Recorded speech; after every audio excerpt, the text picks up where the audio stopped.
ध्यान देना, मैं क्वेश्चन पूछता हूं, एक नॉर्मल आईक्यू टेस्ट वाला क्वेश्चन है, चलो पहले वो समझते हैं कि आप लोग उसको आंसर कर पाते हो कि नहीं। मान लेते हैं शाम के 5 बजे हैं, ठीक है, एक बड़ा सा लॉन है, ग्राउंड है, गार्डन है, जो भी समझो, वहां पर एक पेड़ है, उसी के बाजू में आप खड़े हो, ठीक है, आपकी हाइट है सपोज 2 मीटर्स, ठीक है, और जब आपकी शेडो को यहां पर देखा गया तो आपकी शेडो जो बन रही थी वो लगभग बन रही थी 4 मीटर की। समझ में आ रहा है ये चीज? ओके। और वहीं पर वो पेड़ है, वो पेड़ काफी लंबा है, आपको उस पेड़ की हाइट निकालनी है, उस पेड़ की हाइट निकालनी है, लेकिन उस पेड़ की हाइट निकालने के लिए पेड़ के ऊपर चढ़ना नहीं है। समझ में आया मैंने क्या पूछा? यहां पर आपको अपने शेडो वाले कंसेप्ट को यूज करके पेड़ की हाइट निकालनी है। मैंने एक एग्जांपल बताया, आप वहां पर खड़े हो, आपकी हाइट है 2 मीटर मान लेते हैं, और आपकी जब शेडो बन रही है, आपकी जो परछाई बन रही है, उसकी लंबाई बन रही है 4 मीटर। उसी समय बाजू में एक पेड़ रखा हुआ है, खड़ा हुआ है, ठीक है, उसकी आपको हाइट निकालनी है, और आपको पेड़ के ऊपर चढ़ना नहीं, उसको मेजर नहीं करना, बिना मेजर की उसकी हाइट बतानी है। लेकिन आप ये शेडो वाला कंसेप्ट यूज कर सकते हो, तो कैसे करोगे? पेड़ की परछाई आप मेजर कर सकते हो, ये आपके पास है ऑप्शन। मान लेते हैं पेड़ की जो परछाई है वो आ रही है 20 मीटर, और आपको पेड़ की हाइट निकालनी तो क्या 10 मीटर। तो आपने कैसे बताया कि इसकी हाइट 10 मीटर है? क्या कॉमन सेंस यूज किया? अगर हाइट यहां पर 2 मीटर बन रही है तो उसकी शेडो कितनी बन रही है? 4 मीटर, मतलब डबल बन रही है शेडो। तो उसी समय पे जो पेड़ की हाइट है उसकी शेडो उसकी क्या होगी? डबल होगी। समझ में आई ये चीज? जो आपने बिना ट्राइंगल्स पढ़े ये वाला कंसेप्ट का आंसर दिया, उसी चीज को ट्राइंगल्स में फॉर्मूले के फॉर्म में डिस्कस करते हैं। आ जाओ अंदर आओ। तुम क्लास 9th में हो ना? 9th ही वाले रूम में, रूम नंबर 5 में, 10th यहां पर है। हाँ, तो जो आपने कॉमन सेंस से इस चीज का आंसर दिया, उसी चीज को हम समझेंगे ट्राइंगल्स के फॉर्म में। ट्राइंगल्स के फॉर्म में देखो कैसे समझेंगे। यहां पर ये जो पेड़ का टॉप है और ये शेडो का एंड है, जब इनको ज्वाइन करोगे और इन दोनों को ज्वाइन करोगे तो आपको दो ट्राइंगल्स दिखेंगे। ये दोनों किस तरह के ट्राइंगल्स है? Right angle triangle. और ये सेम टाइम पे दोनों की शेडो बन रही है। सेम टाइम पे बन रही है मतलब अगर सन यहां पर है तो जिस एंगल पे वो अपनी रेज इस पे डाल रहा है वो एंगल दोनों जगह पे क्या है? सेम है। समझ में आया ये चीज? तो ये एंगल सेम हो गया, ठीक है, दोनों के दोनों। ये वाले एंगल भी क्या हो गया? सेम हो गया। दोनों एंगल्स कितने हो गए? 90 डिग्री। तो ऐसी सिचुएशन में जो दो ट्राइंगल्स बनेंगे, दोनों ट्राइंगल एक जैसे दिखेंगे। बंद करना तो दरवाजा। दोनों ट्राइंगल एक जैसे दिखेंगे। एक जैसे दिखने को हम क्या बोलते हैं? सिमिलर। कॉन्ग्रुएंट का मतलब होता है एग्जैक्टली एक जैसा, मतलब कि शेप भी सेम होगा और साइज भी क्या होगा? सेम होगा। लेकिन सिमिलर दिखना मतलब साइज बड़ा छोटा हो सकता है, लेकिन उसका शेप जो है वो एक जैसा होगा। समझ में आई ये चीज? तो कॉन्ग्रुएंसी जो आप पढ़ते थे उसका मतलब होता है, मान लो ट्विंस, कोई जुड़वा भाई है, तो एग्जैक्टली एक जैसे, एज भी बराबर, हाइट भी लगभग बराबर, सारी चीजें एक जैसी। लेकिन सिमिलैरिटी का मतलब क्या होता है? कई बार पापा और बेटे एक जैसे दिखते हैं ना, लेकिन पापा का साइज बड़ा है, बेटे का साइज छोटा है। समझ गए कि नहीं ये चीज? तो वो सिमिलैरिटी है। तो पिछले बार आपने पढ़ा था कॉन्ग्रुएंसी और इस बार आप पढ़ोगे सिमिलैरिटी। जैसे कि ये दोनों ट्राइंगल कैसे हैं? सिमिलर है। क्लियर हो गया ये चीज? और कुछ एग्जांपल बता सकते हो सिमिलैरिटी का? अगर आपको याद होगा, लाइट गोल होती है घर में, तो टॉर्च चालू करते हैं, हम उसके सामने अपना हाथ रखते हैं, तो हमारे हाथ की शेडो बनती है। यूजुअली क्या होती है? वो उससे बड़ी बनती है। तो एक्चुअल हाथ हमारा और जो उसकी शेडो बन रही है दोनों एक जैसी दिखती है, बट दोनों का साइज क्या है यहां पर? अलग अलग। तो ये भी क्या हो जाएगा? सिमिलैरिटी का एग्जांपल। और क्या हो सकता है सिमिलैरिटी का एग्जांपल? अगर आप लोग कभी फोटोशॉप वगैरह में जाते होंगे, जहां पर फोटो स्टूडियो बोलते हैं, जिसमें एक ही फोटो के अलग अलग साइजेस बने रहते हैं, देखे हो कि नहीं ये चीज? तो वो जो दो अलग अलग साइजेस हैं वो दिख एक जैसे रहे, लेकिन दोनों का साइज क्या है? अलग अलग है। शेप एक जैसा है बट साइज क्या है? डिफरेंट है। वो भी सिमिलैरिटी का एग्जांपल है। क्लियर हो गया ये चीज? तो हम इस चैप्टर में सिमिलर फिगर्स देखेंगे और स्पेशली सिमिलर ट्राइंगल्स की स्टडी करेंगे। क्लियर हो गया ये चीज? ठीक है, तो यहां पर सबसे पहला टॉपिक आता है सिमिलर फिगर्स। हेडिंग डालो सिमिलर फिगर्स। Similar figures.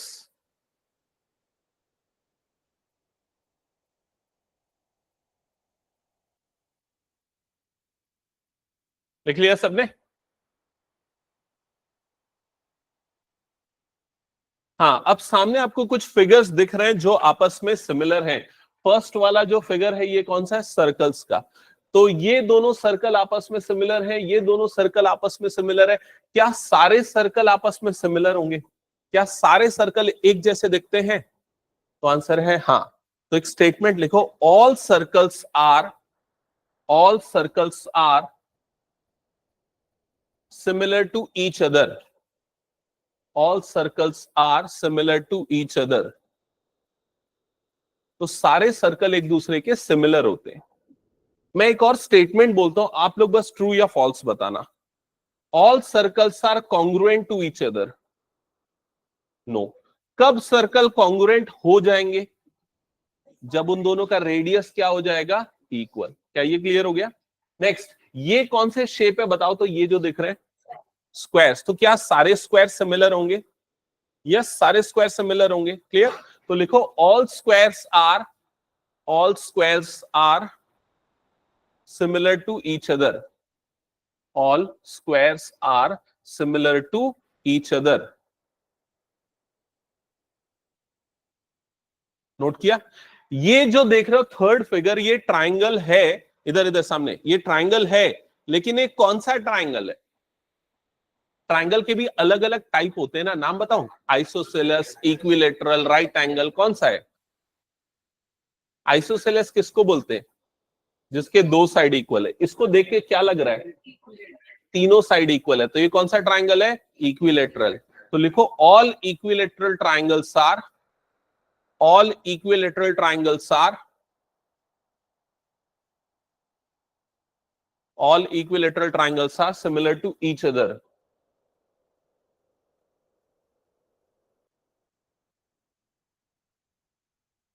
ये जो फोर्थ वाला दिख रहा है ये क्या है?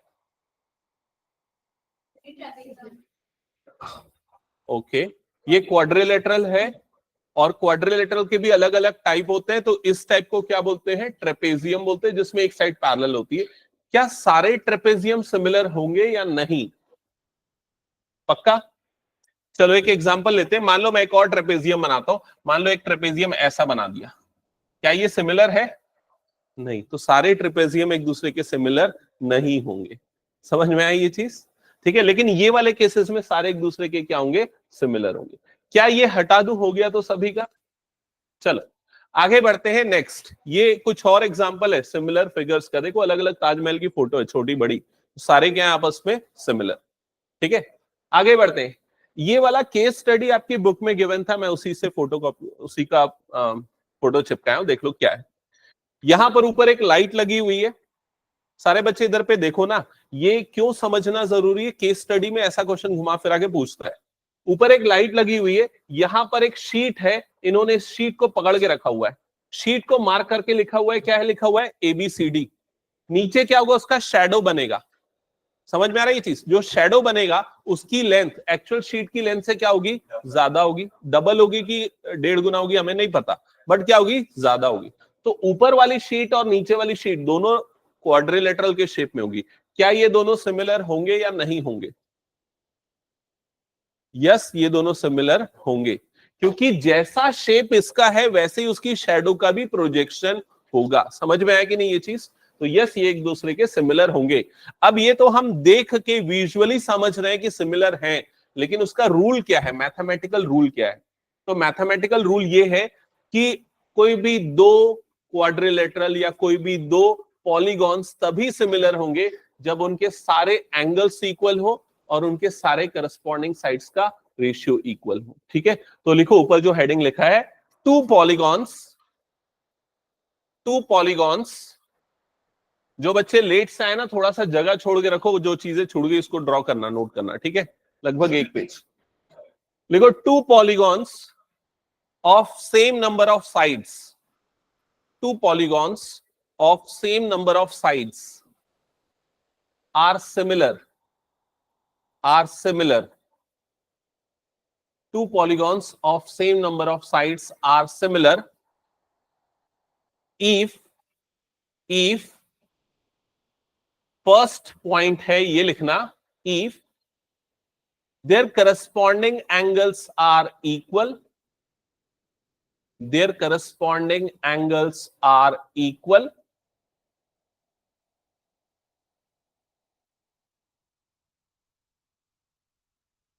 and second लिखना, their corresponding sides are in same ratio, their corresponding sides are in same ratio.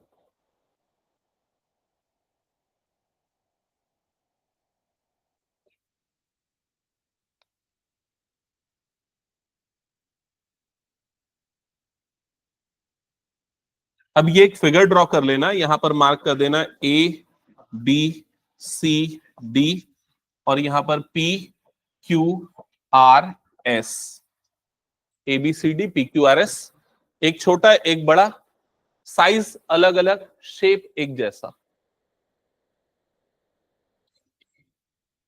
हो गया, सबने ड्रॉ कर लिया? हाँ वो लिखना है, रुक जा, लेकिन अभी उसको मत लिख पहले।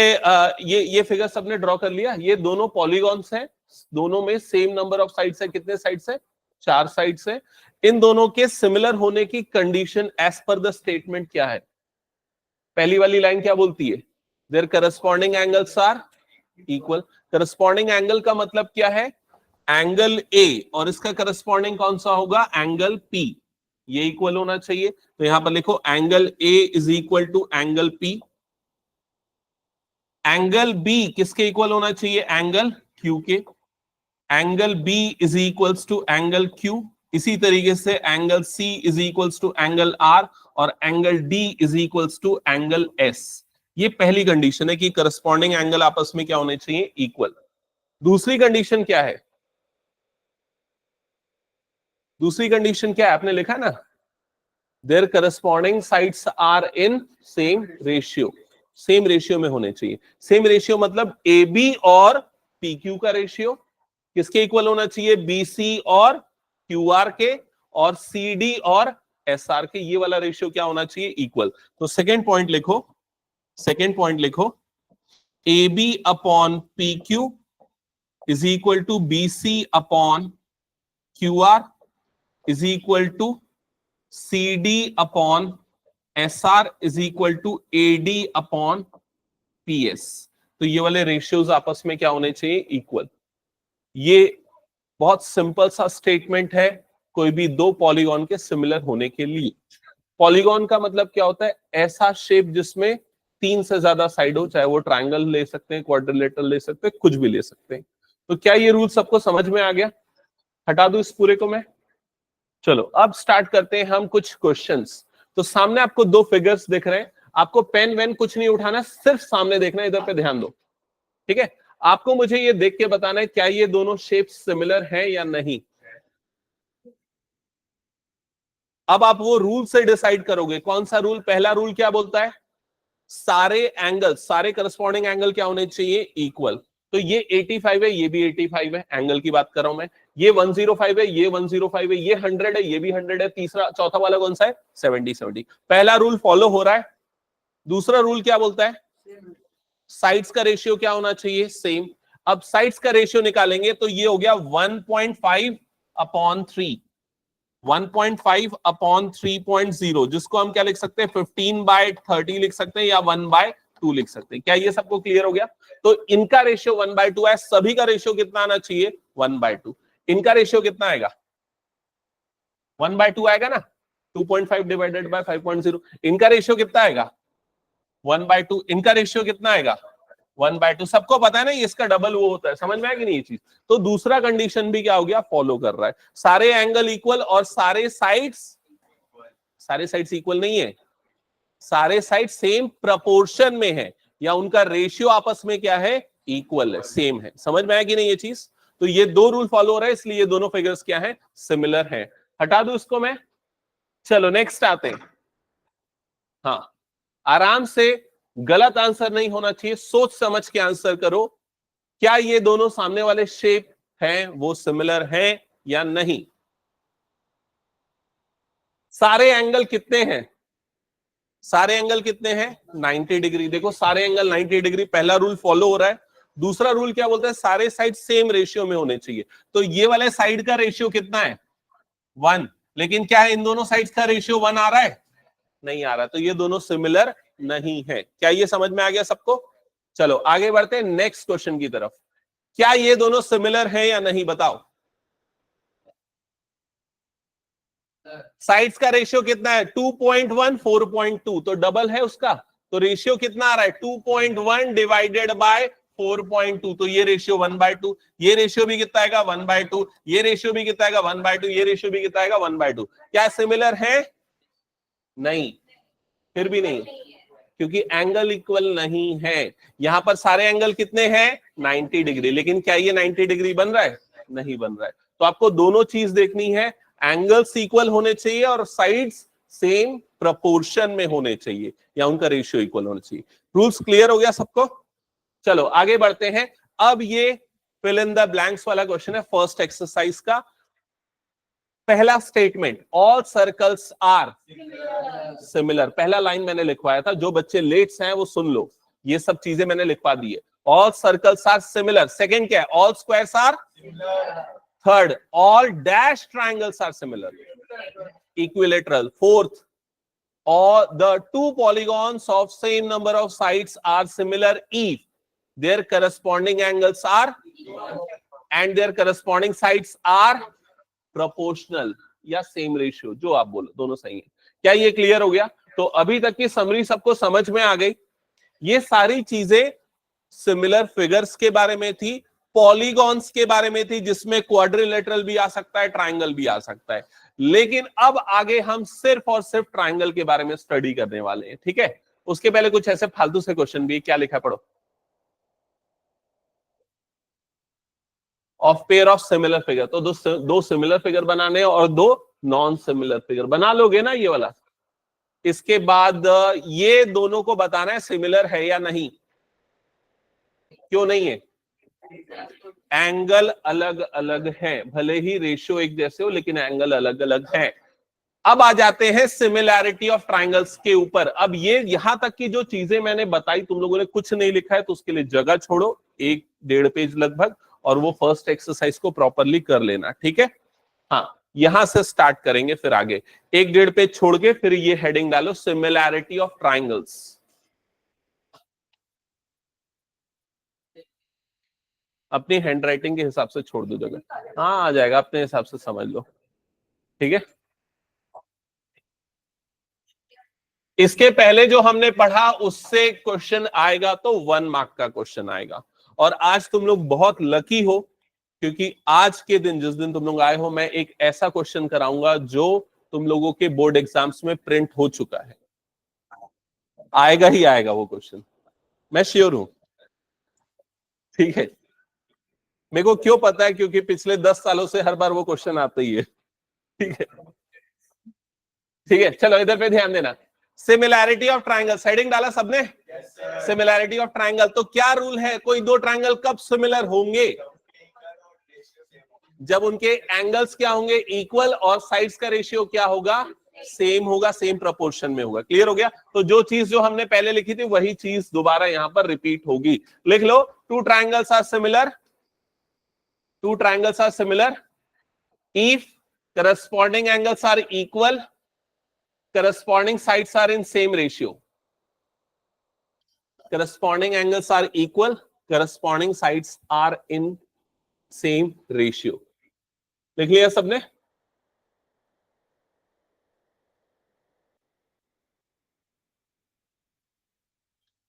ओके,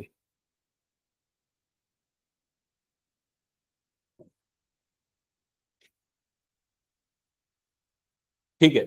अब बाकी इस पे हम थोड़े देर बाद डिस्कशन करेंगे, रूल्स कैसे फॉलो होंगे, क्या क्या चीजें होंगी। उसके पहले एक थ्योरम आएगा, वो है थ्योरम ये, जो मैं आप लोगों को बोल रहा था ना, जो क्वेश्चन आएगा ही आएगा, जो प्रिंट हो चुका है वो सामने वाला क्वेश्चन है, ठीक है? इस क्वेश्चन में एक्चुअली एक थ्योरम है और इसका नाम है BPT, basic proportionality theorem. Heading डालो, बीपीटी, बेसिक प्रोपोर्शनैलिटी थ्योरम। ये क्वेश्चन आता है 5 मार्क्स का, ठीक है। बेसिक प्रोपोर्शनैलिटी थ्योरम, इसी को थेल्स थ्योरम भी बोलते हैं, Thales theorem, basic proportionality theorem, basic proportionality theorem.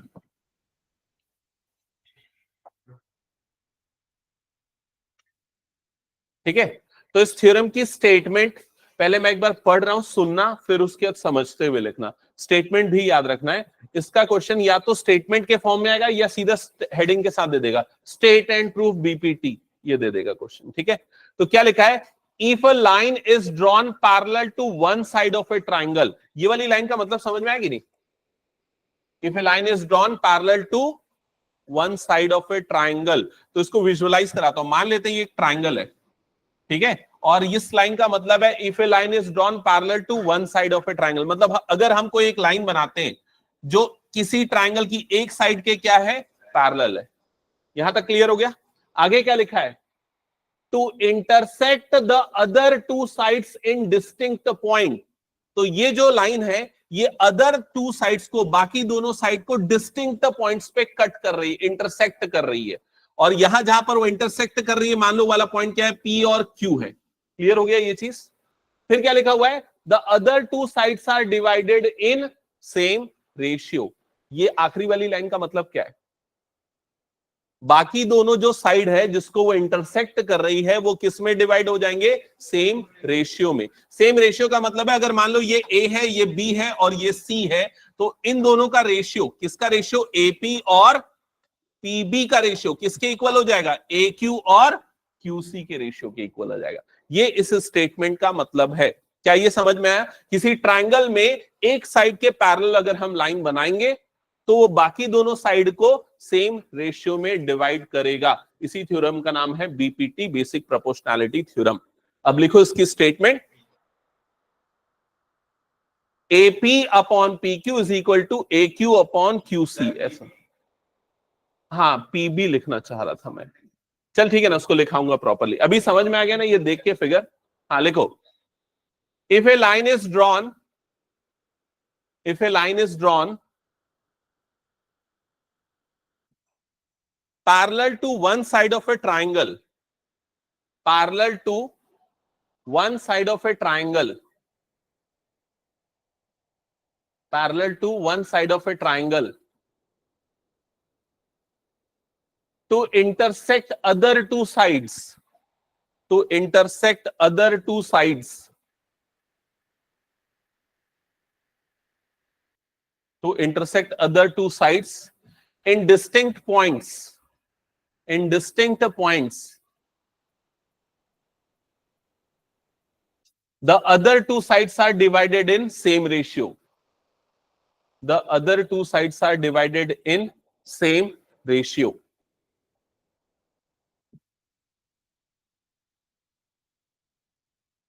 Note कर लिया सबने? ओके, चलो अब सबसे पहले इस स्टेटमेंट के बाद हम इसके लिए एक फिगर ड्रॉ करते हैं। तो मेरे साथ में ड्रॉ करना फिगर, और मार्किंग जैसा मैं कर रहा हूं वैसा ही करना, कंफ्यूजन ना हो। ताकि ये हो गया ए बी सी, ये हो गया ट्राइंगल ए बी सी। करते जाओ साथ में ड्रॉ। हाँ, थोड़ा सा टेढ़ा बनाओ, ये वाली साइड छोटी, ये वाली साइड बड़ी है, ताकि मैं आइसोसेलेस नहीं दिखाना चाहता हूं। थोड़ा ऐसे ही बनाओ जैसा मैं बनाया हूं। राइट, हो गया, सबने ड्रॉ कर लिया? अब इसके बाद ना एक लाइन बना दो यहां पर, इस लाइन को मार्क करो डीई, डीई, ठीक है। और यहां जो डीई है, ये पैरेलल है, किसके पैरेलल है, बीसी के। तो ये लिखो बीसी के पैरेलल है। यहां तक हो गया सभी का? ओके। अब थ्योरम का स्ट्रक्चर कैसा होता है प्रूव करने का? सबसे पहले स्टेटमेंट लिखा जाता है, फिर फिगर ड्रॉ किया जाता है, फिर क्या लिखते हैं, फिर लिखते हैं गिवन। तो यहां पर लिखोगे गिवन, तो गिवन में इस पूरे फिगर को डिस्क्राइब किया जाएगा और थ्योरम की स्टेटमेंट में जो गिवन है वो लिखा जाएगा। तो क्या है हमारे पास अभी तक, एक ट्राइंगल है और ट्राइंगल में ये जो लाइन है डीई वो किसके पैरेलल है, बीसी के। तो लिखो यहां पर अ ट्राइंगल एबीसी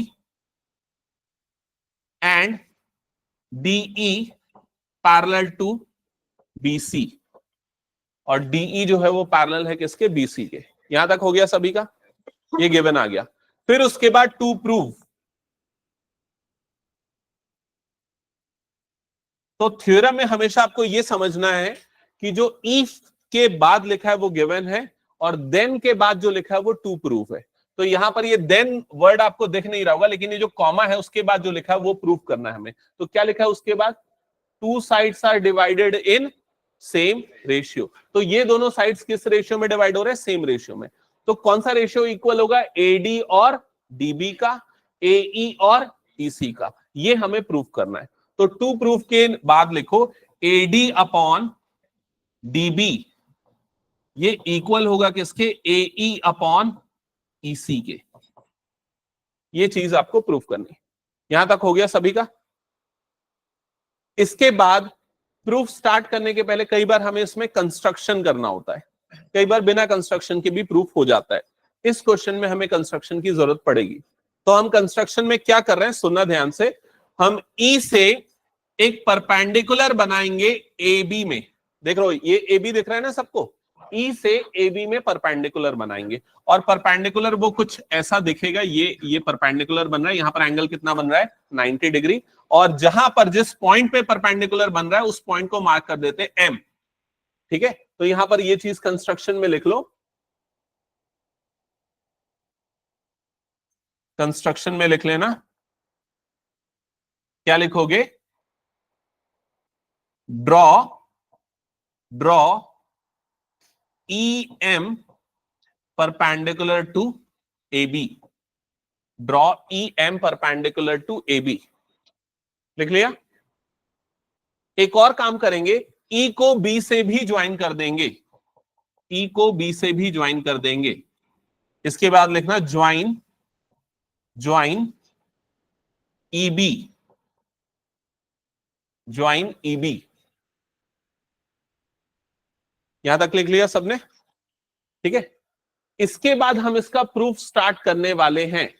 तो प्रूफ लिखने के पहले ना कंस्ट्रक्शन के नीचे एक लाइन छोड़ देना, इतनी ही जगह छोड़ देना, कुछ और वहां लिखवाऊंगा थोड़ी देर बाद, ठीक है, इसलिए वो छोड़ देना। और उसके बाद यहां पर स्टार्ट करना प्रूफ।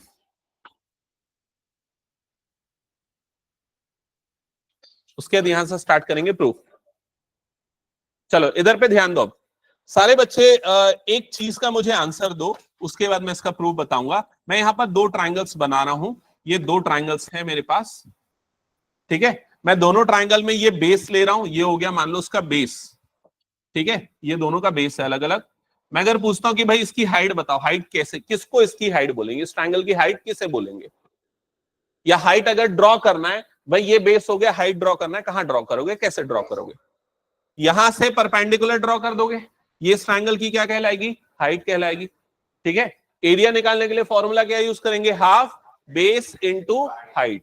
इस ट्राइंगल का अगर हाइट निकालना है तो कैसे निकालोगे, कैसे कंस्ट्रक्ट करेंगे, बेस को थोड़ा आगे खसका देंगे ऐसा, और यहां से परपेंडिकुलर ड्रॉ करेंगे, और ये इस ट्राइंगल की क्या हो जाएगी, हाइट। समझ में आएगी नहीं सबको ये चीज, क्लियर। अब अगर मान लो मैं दो ट्राइंगल बनाता हूं, ये दो ट्राइंगल ऐसे हैं, देखो इधर पे ध्यान देना, एक ट्राइंगल ये वाला हो गया, दूसरा ट्राइंगल ये वाला हो गया, ये दो ट्राइंगल हो गए, ठीक है। ये पहले वाले ट्राइंगल का बेस है और ये दूसरे वाले ट्राइंगल का बेस है। अगर मुझे हाइट चाहिए दोनों की, तो दोनों की हाइट कैसे बनेगी, यहां से परपेंडिकुलर ड्रा करूंगा तो ये क्या हो जाएगी, हाइट। ये इस ट्राइंगल की भी हाइट है और ये इस ट्राइंगल की भी हाइट है। समझ में आ रहा है कि नहीं, ये चीज दोनों ट्राइंगल की सेम हाइट है, क्योंकि दोनों का ऊपर वाला वर्टेक्स क्या है, सेम। अब ये पूरी स्टोरी मैं क्यों बता रहा हूं, ये स्टोरी बताने के पीछे रीजन है, यहां पर बनने वाले दो ट्राइंगल। पहला ट्राइंगल ये, क्या नाम है इस ट्राइंगल का, देख के बताओ जल्दी, ADE ये है। अगर मैं इसका बेस AD लेता हूं तो इसकी हाइट क्या होगी, ME या EM, ये हो जाएगी इसकी हाइट। समझ में आएगी नहीं ये चीज। दूसरा ट्राइंगल उसके जस्ट नीचे वाला ट्राइंगल मैं ले रहा हूं, ध्यान देना। क्या नाम है इसका, बताओ क्या नाम है इस ट्राइंगल का? BDE। अगर मैं इसका बेस BD लेता हूं तो उसकी हाइट क्या होगी? अगर इसका बेस में BD लेता हूं तो उसकी हाइट क्या होगी? यही होगी उसकी हाइट। समझ में आएगी नहीं? यही रीजन है, देखो यहां पर जो मैंने बताया, क्या रीजन था? दोनों का ये वाला वर्टेक्स क्या था? सेम था। तो जो उसकी हाइट होगी वो यहां से बनने वाला परपेंडिकुलर होगा, दोनों के लिए क्या आएगा? सेम। क्या ये समझ में आया सभी को? ठीक है, ये कंसेप्ट हम यूज करने वाले हैं अभी। तो सबसे पहले लिखो, in triangle ADE, in triangle ADE, in triangle ADE, अब लिखेंगे area of triangle ADE, area of triangle ADE is equal to, formula क्या होता है एरिया ऑफ ट्राइंगल का? हाफ बेस इनटू हाइट, यही होता है। तो यहां पर एरिया ऑफ ट्राइंगल ADE जब निकालने जाएंगे तो यह आ गया हाफ, और बेस की जगह पे हम यहां पर क्या लेंगे? AD।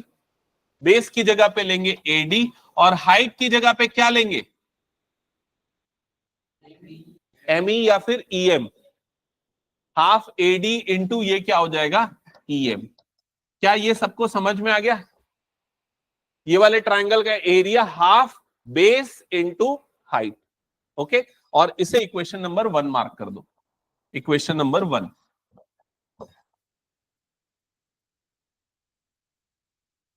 अब इसके बाद इसी तरीके से एरिया ऑफ ट्राइंगल BDE, बताओ क्या होगा? BDE का area half into base into height. सब अलर्ट रहना ना, क्योंकि ये जो मैं कंस्ट्रक्शन के बाद एक लाइन छुड़वाया हूं ना, वो क्यों छुड़वाया वो तुम लोग करोगे उसके बाद वाला काम, इसलिए अभी ये पैटर्न समझते जाना जो कर रहे हैं।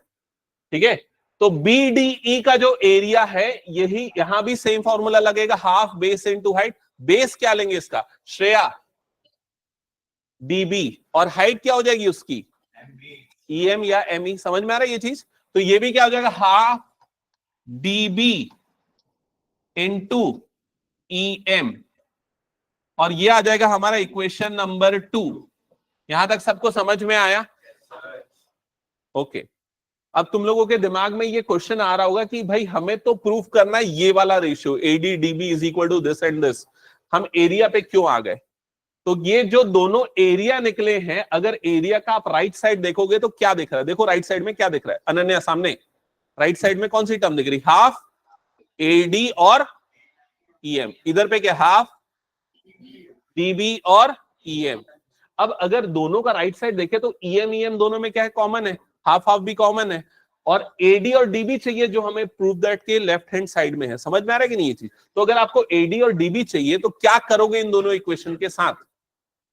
इक्वेट की डिवाइड, दोनों को डिवाइड करोगे तो क्या होगा? हाफ हाफ कट जाएगा, ये दोनों कट जाएगा, और आपको ये वाला रेशियो मिल जाएगा। समझ में आएगी नहीं ये चीज? तो लिखो यहां पर equation 1 divided by equation 2, equation 1 divided by equation 2।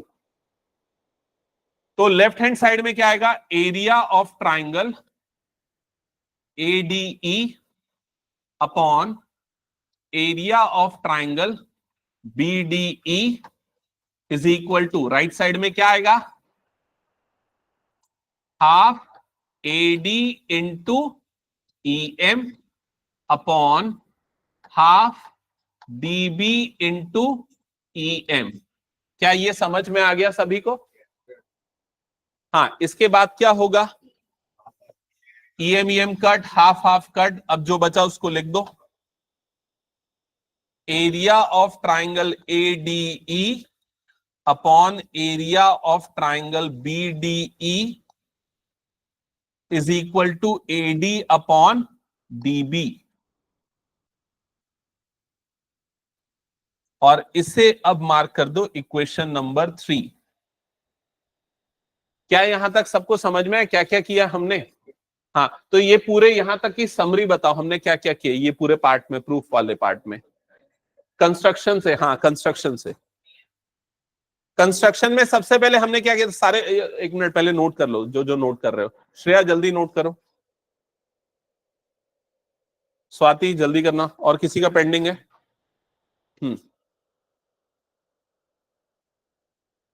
हाँ चलो पारुल बताओ एक बार क्या क्या किया हमने, स्टोरी समझाओ यहां तक की।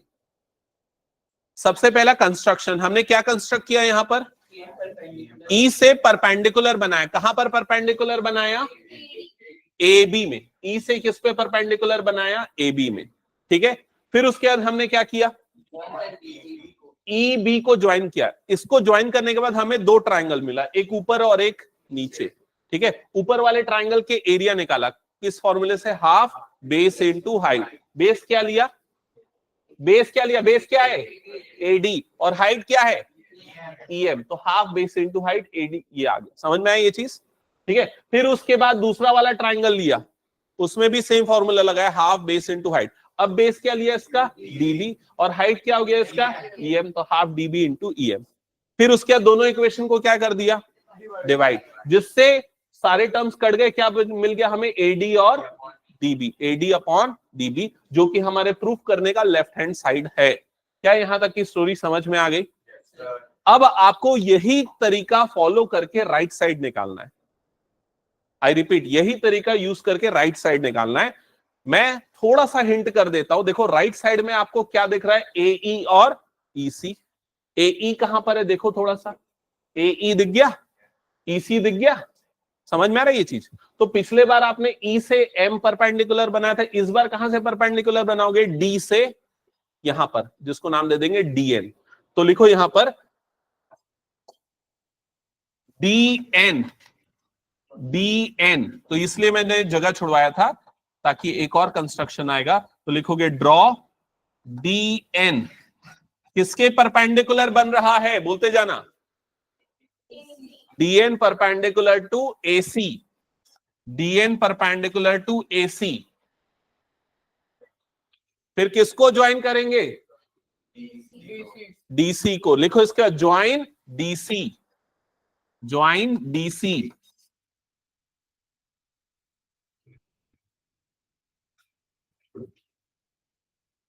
यहां तक हो गया सबका,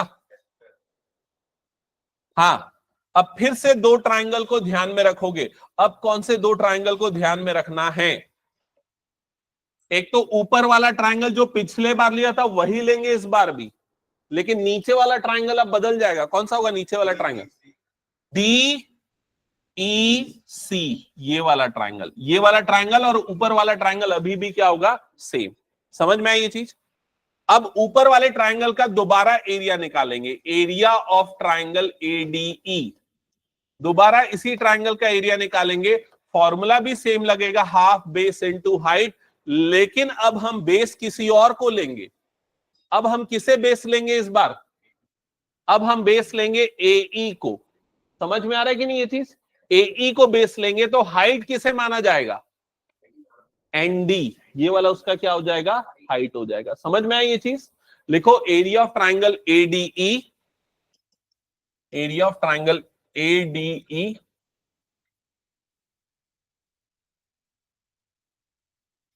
is equal to half, base आपने लिया एई को और हाइट हो गई यहां पर ND, half AE into ND, और इसे इक्वेशन नंबर 4 ले लो, equation number 4।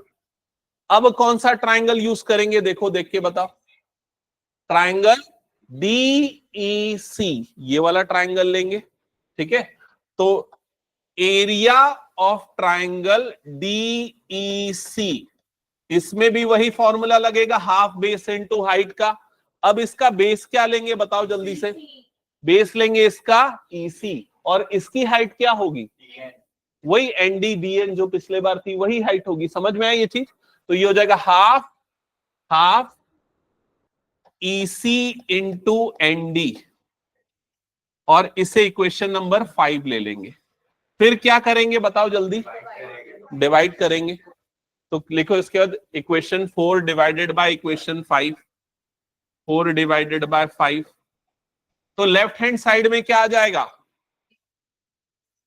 Area of triangle ADE upon area of triangle DEC, ये आ जाएगा। और राइट साइड में half AE into ND upon half EC into ND. अब दोनों का हाफ हाफ कटेगा, एनडी एनडी कट जाएगा और ये मिल जाएगा area of triangle ADE upon area of triangle DEC is equal to AE upon EC। यहां तक समझ में आया क्या सबको? एक बार बताओ जल्दी से। हाँ हाँ हाँ, इधर तक सबको क्लियर हो गया? अभी देखो इक्वेशन 3 और जो अभी हमें लास्ट मिला है, दोनों पार्ट्स को अगर आप देखोगे तो AD DB AE EC इन्हीं दोनों को हमें इक्वल प्रूफ करना है, प्रूफ दैट में।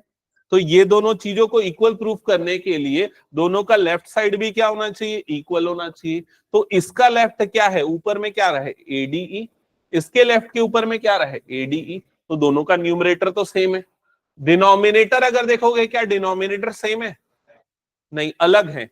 लेकिन कितने अलग हैं फिगर में देखते हैं। ये कौन सा ट्राइंगल है? BDE। कौन सा है BDE? देखो BDE ये पिंक वाला ट्राइंगल है। और ये कौन सा है? DEC। DEC कौन सा है? ये ग्रीन वाला ट्राइंगल है। समझ में आ रहा है? ये दोनों ट्राइंगल में भी लेकिन कुछ सिमिलैरिटी तो है। क्या सिमिलैरिटी है दोनों में? दोनों का बेस क्या है? DE सेम है। और दूसरी सिमिलैरिटी क्या है? दोनों सेम पैरेलल लाइन के बीच में बन रहे हैं। ये दोनों लाइन आपस में क्या है? पैरेलल है। तो ये दोनों पैरेलल है तो दोनों का हाइट भी क्या होगा? सेम ही होगा। तो दोनों का बेस भी सेम, हाइट भी सेम, तो दोनों का एरिया भी क्या होगा? सेम होगा। समझ में आया कि नहीं? मतलब दोनों के डिनोमिनेटर भी आपस में क्या होंगे? इक्वल होंगे। क्लियर हो गया ये चीज? इस चीज को हमें लिखना पड़ेगा जो मैंने अभी आपको समझाया। आप ये लिखोगे एरिया ऑफ ट्राइंगल DEC, मतलब इसका denominator equal to area of triangle BDE, मतलब इसका डिनोमिनेटर, दोनों का डिनोमिनेटर इक्वल है, दोनों का एरिया इक्वल है। क्यों इक्वल है? रीजन लिखो। ट्राइंगल्स हैविंग सेम बेस, क्योंकि दोनों का बेस सेम है, एंड बिटवीन सेम पैरेलल्स, और दोनों सेम पैरेलल लाइन के बीच में है, इसलिए ये दोनों का एरिया क्या होगा? इक्वल होगा। क्या ये समझ में आ गया सभी को?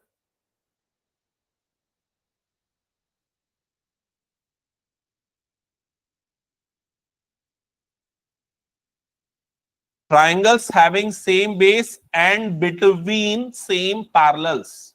यहां तक नोट किया सबने? तो अब इस रीजन से हम क्या लिख सकते हैं? हम लिख सकते हैं इस वाले पार्ट को, मतलब इस वाले पार्ट को रिप्लेस कर सकते हैं इससे।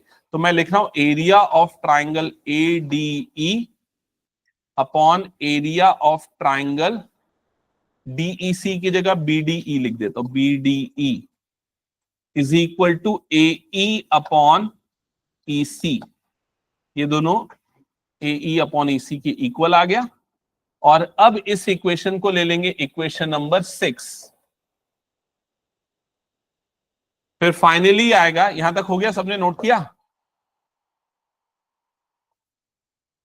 By equation 3 and 6, by equation 3 and 6 क्या लिखेंगे? 3 और 6 को कंबाइन करके, या कंक्लूजन क्या होगा दोनों का? 3 और 6 का। 3 और 6 को देखो, 3 और 6 का लेफ्ट साइड देखो क्या है? ADE BDE, ADE BDE दोनों सेम है, तो दोनों का राइट साइड भी क्या होगा? इक्वल होगा। तो by 3 and 6 AE upon EC is equal to AD upon DB। ये दोनों आपस में क्या हो जाएंगे? इक्वल। Hence proved. समझ में आया क्या ये पूरा? क्या ये दोबारा बना पाओगे? कितने टाइम में? आधा घंटा तो मेरे को समझाने में नहीं लगा इसमें। 5 मिनट का टाइम दे रहा, बना के दिखाओ। चलो हटा रहा हूं मैं।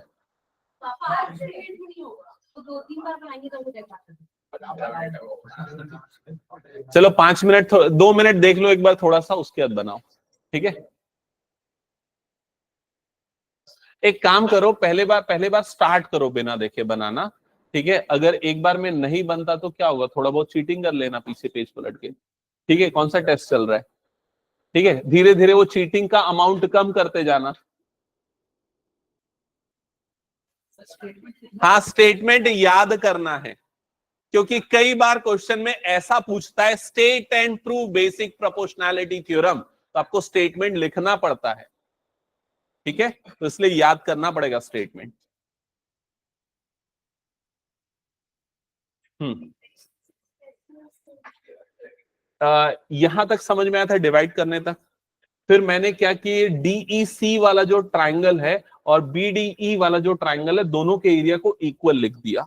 और इक्वल लिखने के पीछे रीजन है, ये दोनों ट्राइंगल्स जो पिंक और ग्रीन वाले हैं, दोनों का बेस सेम था और दोनों सेम पैरेलल लाइन के बीच में था, मतलब हाइट भी दोनों का क्या होगा, सेम होगा। इस वजह से दोनों का एरिया भी आपस में क्या होगा, इक्वल होगा। इस वजह से मैंने डीईसी को हटा के बीडीई लिख दिया उसकी जगह पे। समझ में आई ये चीज? हाँ, ओके, चलो स्टार्ट। स्टेटमेंट के साथ स्टेटमेंट,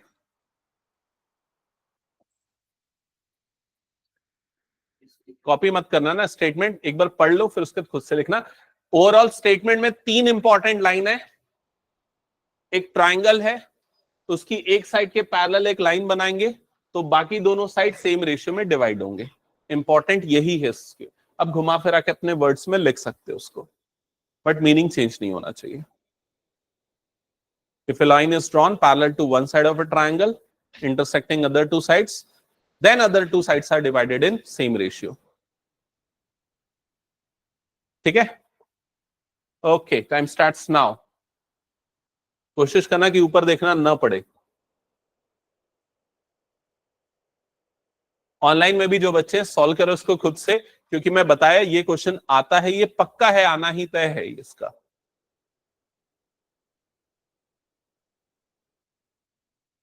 और ये क्वेश्चन मैं टेस्ट में भी दूंगा, फिर भले तुम लोगों को लगे कि मैं पहले से क्वेश्चन बता देता हूं, लेकिन मुझे पता है ना कि आता है क्वेश्चन। ये 5 नंबर का आता है।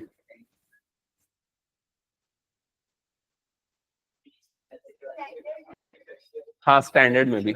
लेकिन स्टैंडर्ड में क्या करता है पता है, थोड़ा इस क्वेश्चन को घुमा देता है। बेसिक में भी आता है, बेसिक में प्योरली 5 नंबर का आएगा। स्टैंडर्ड में 5 नंबर का देखिए, इसके बाद एक और क्वेश्चन इसके सामने चिपका देगा कि ये भी करो और वो क्वेश्चन भी सॉल्व करो।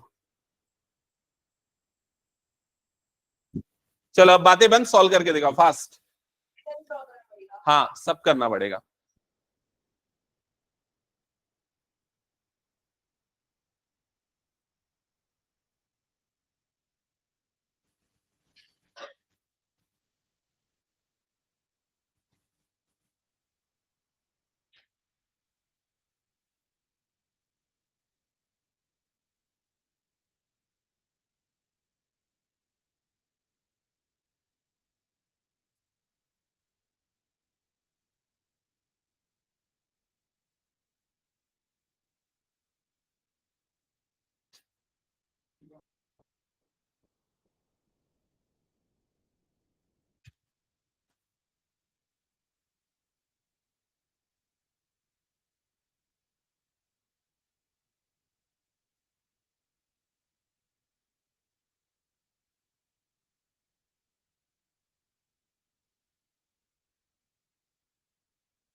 ये ऑनलाइन में कौन कौन बच्चे सॉल्व कर रहे हैं एक बार बताओ तो मुझे। सर मैं। ठीक है। और ये बाकी स्वाति, अनुष्का,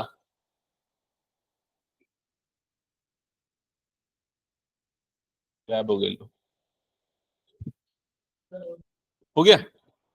हाँ नीचे प्लेगरिज्म, इसके नीचे कुछ चीज मिसिंग है। कितना परसेंट प्लेगरिज्म? बस 5% देखा, बाकी खुद से। Okay good. और बाकी बच्चे?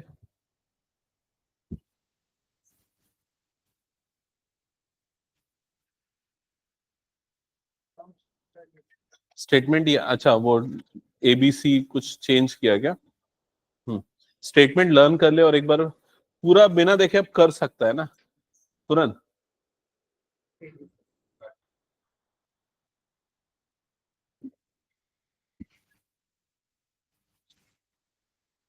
क्या हुआ, जल्दी कर।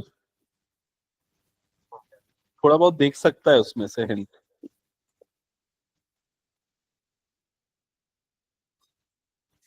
हो गया? कुछ डाउट है तो पूछो जल्दी, नहीं तो सॉल्व करो। प्राची कंप्लीट, कितना परसेंट पूरा देखा? कितना परसेंट देख के लिखा, मैं ये पूछ रहा हूँ। नहीं देखा? ओके।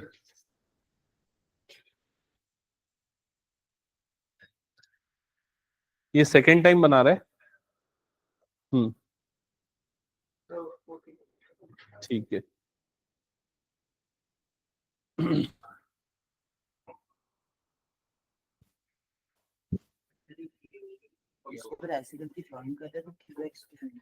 हम्म,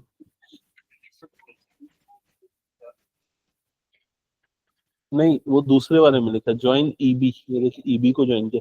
पहली वाली लाइन में तो ये लिखा है ना, हमने उसको दो पार्ट में किया। ठीक है गुड। ओके पूरा 0%। ठीक है, अच्छा गुड। और बाकी बच्चे? श्रेया क्या हुआ? अनुष्का?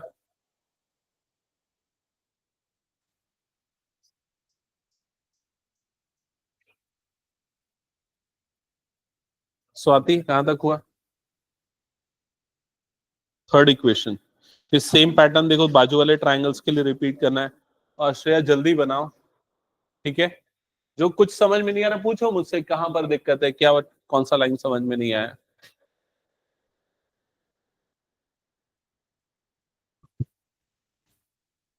पराग तेरा हुआ कि नहीं?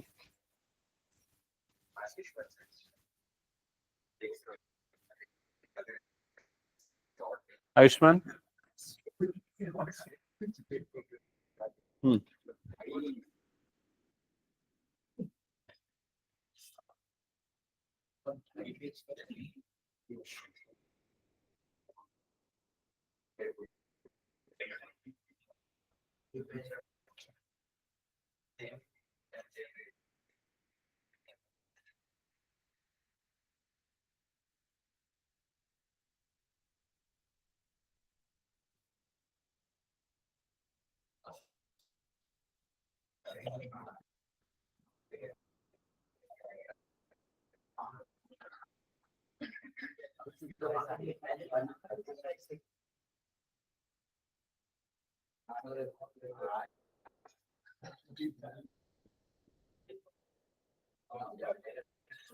ओके।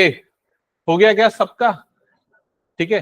जिन बच्चों का नहीं बना या कॉन्फिडेंस नहीं आया उन लोगों को 3 बार कम से कम सॉल्व, किसने किसने अभी तक कंप्लीट नहीं किया है? हाँ 3 बार सॉल्व करके लाना है तुम लोगों को, घर में प्रैक्टिस करके। ठीक है, अगर कुछ डाउट होगा तो पूछना मुझसे। और जो बच्चे थोड़ा भी चीटिंग करके बनाए हैं, 5% 10% जो भी, वो एक बार रिपीट सॉल्व करके लाएंगे। ठीक है, नेक्स्ट क्लास में तुम लोग जैसे ही आओगे, मैं टेस्ट, अभी छुट्टी कहाँ हुई है? अच्छा 5:15 एंड होता है क्या क्लास? ठीक है, नेक्स्ट क्लास में जैसे ही तुम लोग आओगे मैं इसका टेस्ट लूंगा। क्लियर हो गया ये चीज? ठीक है, अनुष्का, आराध्या क्लियर? श्रेया,